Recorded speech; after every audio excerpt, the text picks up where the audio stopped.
Hey guys, this is V16 for the how to design build a flying V, custom flying V using Stuart McDonald templates from time to time. And this video is primarily going to be just about general layout and scope. Not going to get technical at all. And I'm not even really going to talk much about the finished work of the fretboard, but it is about 90% finished and turned out extremely well. There were no hiccups at all. So if there were any issues, I would be discussing that in the video. So one thing I will say in case I forget, let me get behind the camera. This is critical that I don't forget that. That's what you want your fretboard to look like when it comes off the jig. See, that means that we got a little bit of tension in there. Okay, so that's what you want it to look like. If you were not going to work with that for a while, you'd want to put this on a 2-foot level and maybe put some tape around it to tape it down in the middle, tape it down in the back, tape it back here, because this is susceptible to the climate. Let me stop. But nonetheless, be real careful that if you're not going to finish the job at this point, you need to protect that little thing. Maybe even put it somewhere else so it doesn't get damaged. So what we want to do at this point is once this guitar sells, there's going to be someone who is going to be they're going to have a ton of information they're going to have to provide me, such as the first things first, are you left-handed or are you right-handed? And once I have that answer, then I'll know exactly how to proceed with the actual layout, whether the control cavity will be on this side of the body or the control cavity will be on that side of the body.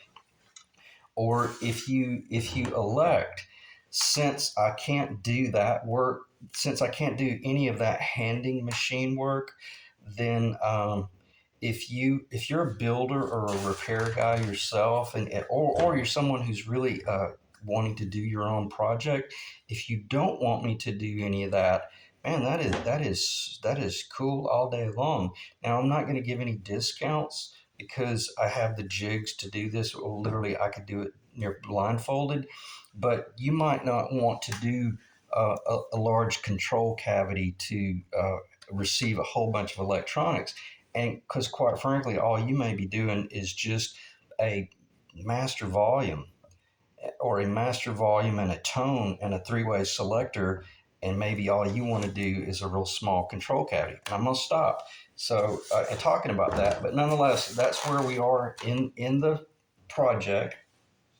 And so in other words, I'm holding off on that type stuff. I'm even holding off on the machining, I believe. Let me stop saying. Let me take that back. That's probably not accurate. These are going to be machined. Yeah, these are going to be machined.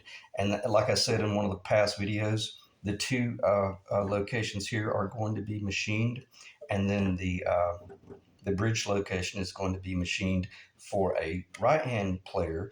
But if a left-handed person wins the auction, then I'll flip that and I'll change that. And then I'll be able to put two little dowel rods in there, epoxy them in, and I've even got plenty of this little red sparkle. I'll put a little red sparkle cap on the top so that if you looked up under the bridge, you wouldn't see a hole there. You wouldn't see it even if you left the repair out. So how do you do this?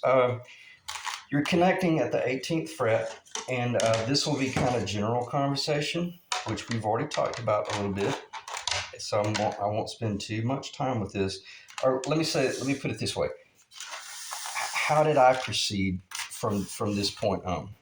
Once I got this neck glued in and I'm getting ready to finish this guitar, if I'm wanting to finish it for myself, I pick up my Stuart McDonald template, which connects. This is a 50's Les Paul, as I've already mentioned. That's the 16th fret location. I found the 18th fret location per my scale, 24 3/4, historically correct, and that's where that's that location right there. Okay, that's where the heel joins the body. So now I come up here, lay that on there, got my center line right there. I take my black Sharpie and I come in here and I Sharpie out my holes. And I Sharpie out my holes there. And then if I were going to go with P90s, then I would use this template and put it over the locations, and I would Sharpie out the P90 locations. Okay, so we can get that off the table. Next move I would be making would be I would be taking this template. This is the actual prototype. Well, actually, no, this is not even the prototype. This is like the fourth or fifth one that I built, and when I really had it refined, and that's from a visual standpoint and pictures. Wherever the bridge is up here on this, that location there and these three locations here are as close to historically accurate as I could get them, because none of that information was online, and I was literally using a scale to looking at the pictures, looking at the size of a pickup or relationship of this item here in relation to a certain other item, and then I scaled all that out. I'm probably within a 16th to an eighth of an inch of historical. Okay, so that's what I mean by the next thing I would do is simply lay this up on this body and find the perfect centering. Come in with my Sharpie and make those Sharpie points, and then take that right there on the back. Okay, and then within just a matter of 20 minutes, I've already got the router connected. I'm already routing out the control cavity. And that's what I meant. You might not want a control cavity that aggressive, because is that going to change the tone? Yes. How much? Probably not enough to be recognizable. Well, let me put it this way. You'll never know, okay? Because that wood will be gone. So if you are, I may have already mentioned it, because I erased the first video. I got too long-winded. If you're a handyman, or you're wanting to do this project on your own, or you're wanting to finish it in your own, I think I mentioned it at the very beginning of the video about if you wanted to just go with a volume knob and such, then I'll hold off on that stuff. And even if you don't want to do a neck pickup, one thing I could do. And I want to be careful that I don't talk myself into doing a whole lot of free work here, but I could go ahead and route all this out, but I could make a little fillet that is red sparkle that could be fastened in there. In other words, it would be just a dummy plate that is red sparkle, and then you could do just your bridge pickup. Okay, so I'll work with you here, because I think if anything, whomever is going to bid on this guitar or buy this guitar, I hope you guys see that I'm giving a whole lot of really cool custom work here, because I enjoy doing this. And I'm not trying to, knock this over the fence financially, but I just really would like to help you guys achieve what it is you want and build a custom guitar. And I know for a fact, Grandpa's Antique Pine is going to sound amazing. So, all right. So you can't build a guitar like this knowing that the wood that you built that body out of was once held by your own grandfather or your own grandfather or your own father, and not be, somewhat emotionally connected to it, is what I'm saying. So I'll work with you, and we'll build a cool guitar together. And if you want to do some of the work, but you don't really know what you're doing, I'll hold your hand, and you can take delivery of the guitar, and I'll do some videos and help you, answer those questions. But it's going to have a fretboard glued on it, and you're basically, the only thing you're going to be doing is some routing. You're not going to be gluing a fretboard on. That's where I'm going with this. And in case I forget, I think that's the 18th. Let's see, 1, 2, 3, 18. Yeah, that'll be the location right there. Basically, this little area under here, I'm about to cut some rosewood, some little triangular shims, and that'll be getting some rosewood up under that, because this is a two degree taper, and I want to make certain that oh no, I'm sorry, I'm wrong. I always do that. That was the 16th fret location. I hope no one freaked out. That's the guitar right there. The first guitar you saw was almost a Les Paul. Okay, so this little bit of area right here, I'll be sliding a real small shim up under that. And in case I forget, I'm going to go ahead and I'll provide this as well in the event you wanted to turn it into a 24 fret. That's where I was talking about, and I'll be more than happy to work with you on this. But this is going to be glued in right here. Okay, so anyway, we'll talk about some of that stuff later on, because if you know, saw the reason why I paused is if you go to the 24 fret, it's going to change the pickup location. So I probably won't route that one until the auction ends. Okay. In other words, I'll think through these things and I'll make certain that I don't do something that might paint us into a corner. So, and I've still got a lot of work to do, but it's manageable within a 2-day period, and such. So let me check the time on that note, and it's 10, almost 11 minutes. So we talked about control layout. If you want to do those controls differently, then we'll cross that bridge after the auction. Um, what else should we talk about? I think at this point it's probably just going to be. Oh, I know what it is. What I wanted to do. The reason I did those points is so that you could actually see the guitar. In other words, if this were going to be my guitar, and what it would look like if I finished it out per my original designs. That's what I wanted to do with this video. If I achieve anything, I want you guys to have some imagery as to what the guitar would look like. And this way I'm not guessing. If I drill the cavities and drill the CTS pot locations, this is exactly what the guitar will look like.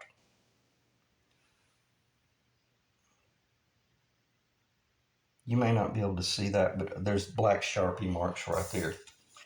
I'll just lay these up here so that you could kind of get a visual for what, the Seymour Duncans would look like against the red sparkle and stuff like that. I can't do any tipping because everything will slide around crazy.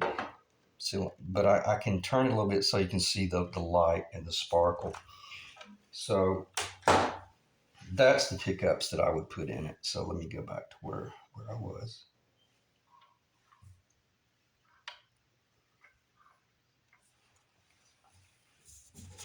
And basically, these are just little pictures that I made. That's basically the guitar. Okay, beautiful. This just turned out so beautiful. I'm so happy with that. Again, this is. Let me see. It's funny now that Marcos chimed in and told me what this wood was. Pa Fijo, I believe Fijo. I was calling it Pa Fejo. And in America, obviously we'd look at it and go, oh, it's Pa Ferro. So most of the guys that are watching this, they would know about Pa Ferro. He said it was from Brazil rather than Bolivia. But nonetheless, I don't care where it's from. It's absolutely beautiful. And it might look like Indian rosewood when it's dry, but once it's wet, it is insane. So that's a 50's. That is a 50's Flying V. Okay, you see what I'm saying? That little gap, that little area in there would have to be filled in, and I will be doing that. But that will be the guitar. That's what I kind of expect to see it be finished out as. But again, it's not my guitar. It's not my call, because someone could come in and do P90s. Or I was messing around with something the other night, and man, it was really cool. I had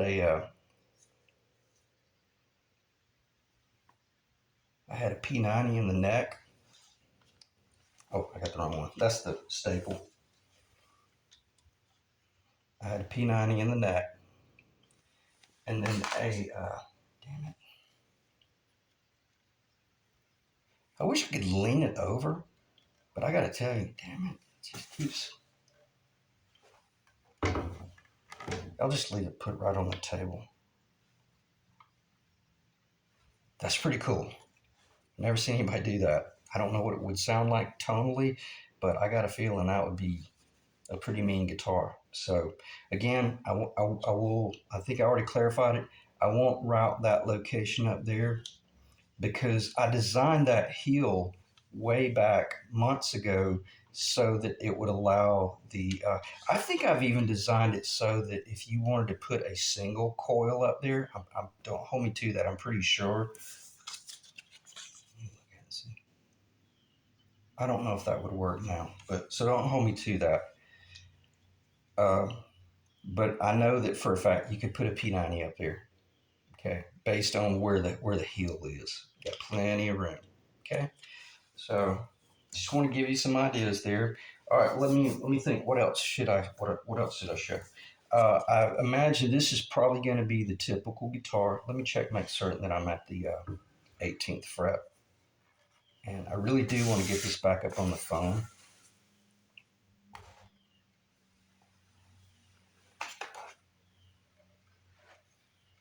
Yeah, I'm good.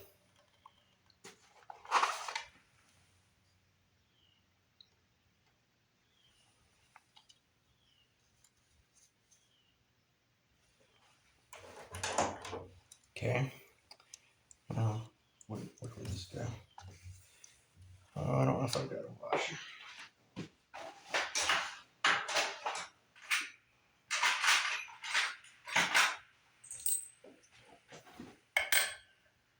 It might be too high.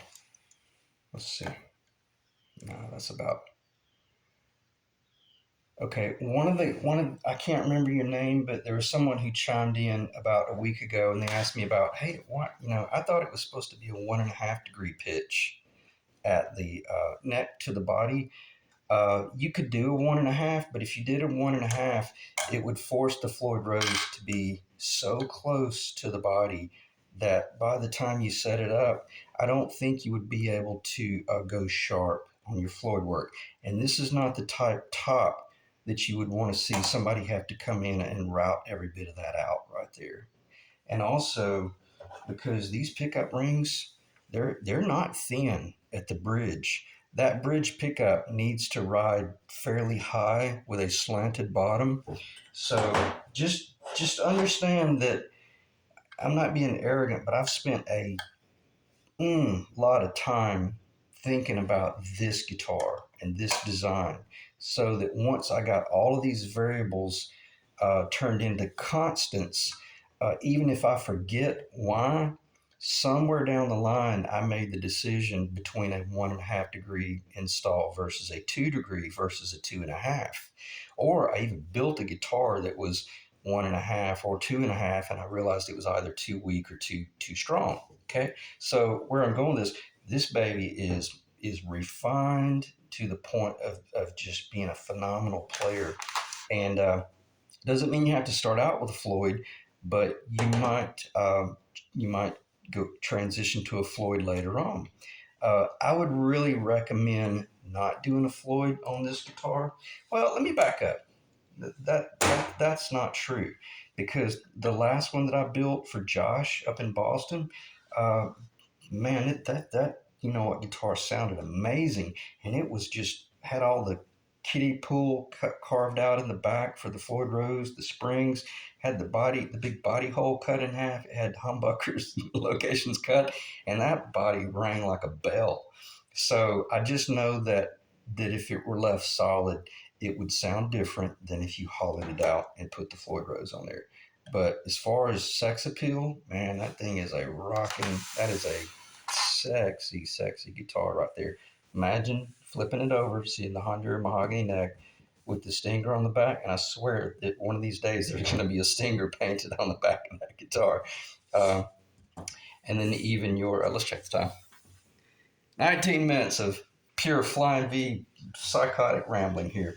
But I think it's for a worthy cause, as I say. Let me stop and collect myself and see what it is I need to cover here.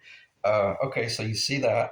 Here's what it would look like with speed knobs. I threw the speed knobs under the bus the other night, and speed knobs are cool. Reminds me of my old 60. I think my SG was a 64 or early mid 60s. But man, it was all jet black. Had the original humbucker pickups in it with the chrome rings, but it had a Leo Kwan badass bridge on it. It was chrome, and then I had black speed knobs, and that guitar was just so cool. It was such a sexy guitar, and my brother had given it to me as a kid, and then he took it back because he was actually, his career was kind of taking off, and they were doing some touring and stuff, so he needed that guitar back. So, and I can't remember what happened to it, but I never got it back. But that's what it had on it, were the speed knobs. So do they look bad? No, man, they're okay. So I'll stop talking about my past and I'll let you see the guitar if it had a Floyd. So now just try to block that out of your memory. I'm sorry, I don't have a bridge. I wish I had a bridge. I've got this bridge here. So just if you want to try to envision that right there, if you like the tail or if you like just the ABR1, now create that mental image. Now just transfer it over to that right there. And that's the best I can do because I don't want to break that guitar down anymore. I've got that guitar at its final setup, and I'm not touching it. It's ready to be finished. As far as like finished work goes, and I don't want to be breaking it down. So let me check the time again. 21 minutes. Speed knobs look nice. The guitar that went to Boston, Josh ended up putting these top hats on there. They look really nice. I actually put them on for him because that guitar I did provide the CTS pots and then the Switchcraft 3-way, and then I went ahead and provided the knobs as well. So that was a different. Actually, that guitar was well, it's in the ad. It actually had the Floyd on it, and it looked really good.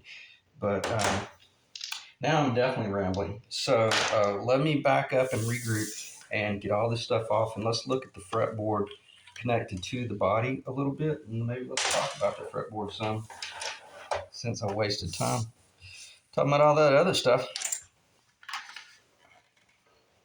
I'll get my coffee off the way. Tell you what, let me do this. That way I don't risk damaging anything.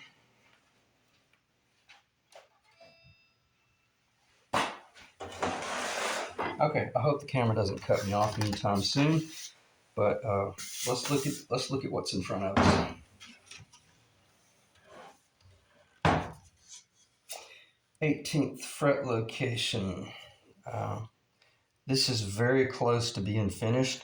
I still have the ability to leave the nut location. I think it's 23-30 seconds. That's just a little bit more than 11/16 or a little bit less than 1 3/4. So I don't have to shape that until after the auction closed. I will not be providing the nut, but I do have a nut that I can lay everything out by. Okay, and I've got other nuts as well, but so this will obviously be in place.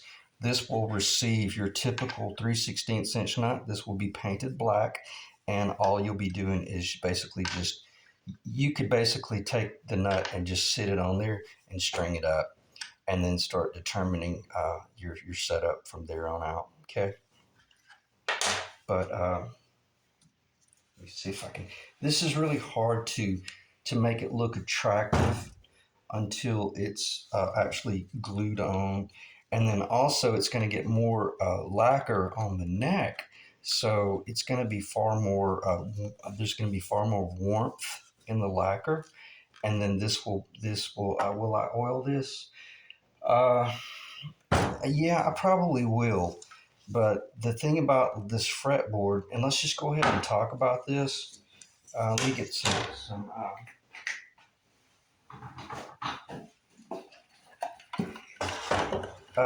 going straight to the finish line. I would really prefer to just send it to you with just some sealer on the fretboard, because you may love that, and keep in mind this is not the finished fretboard because oils react so differently, but this thing has the potential to turn almost identical to a Brazilian rosewood. I know I could take it there, but once I go there, then you'll never be able to see that real vivid, wild craziness of the Palo Ferro. Okay, so I would really prefer to just maybe put 1 coat of lemon oil on this just to kind of preserve it. But truth be known, it really could be shipped dry, and then you can oil it to your own desire, or take it to like a pro shop and sit down with them. And I'll send you some samples. I'm so glad I thought of that. I'll send you some samples, and you can do some sample oil work. Okay, because one of the guys that chimed in, Marcos, is actually from Brazil, and he was telling me about someone who knows how to mix up this phenomenal potion that will just about turn that into a Brazilian rosewood. I've never done that, but I knew that there was some way out there that that could be done. So I don't want to be the one that experiments on your guitar, though. Okay. So that should make perfect sense. I prefer to send it dry, just like this right here, and then you, and it won't need to be sealed. It just needs to be oiled. Okay, let me check the time. 26 minutes of more rambling. All right, what have I forgotten? I will be providing the truss rod nut, the truss rod cover. Okay, I will be providing that. I'll go ahead and install it. Last thing I'll do is push this thing off the side of the table. Or if you want, I probably will just provide it, and then you can put it wherever you want, because historically, some of them are really far away from the nut location, and then some of them are really close. I would kind of prefer you did that. Again, this will be black, okay, and actually finished. If you wanted me to do, I'm not going to do any inlays. No, I don't do that type of stuff. But if you want me to do some route work for you to get you going in a certain direction, just let me know, because I can. I don't really want to, but I will create a pocket for you to do a pearl inlay if you don't have a router or you don't know how to do that type of stuff. I'll work with you on that, but I'm not going to install any sort of logo. Okay, I'm going to be clear about that. Never done that before, and have no intention of ever doing that. That's for renovations, and that was for the 80s Les Paul that I restored about a year ago. Oh, I thought we were going to have to do our own overlay, which I was dreading, but we didn't have to. Okay, so again, that'll be provided. Is that the front? So if somebody wanted to turn it into a 24 fret, they could, but I think it would be wise to leave it 20, 22. Okay. So let's see if I can pull this up. I wish I had yeah, we're at 28 minutes. So I'll just end the video right there, and I appreciate you guys checking in. The next video, this thing will be very close to finished. So feel free to comment or ask me any questions. I'll get back with you as soon as I can. All right. Thanks, guys.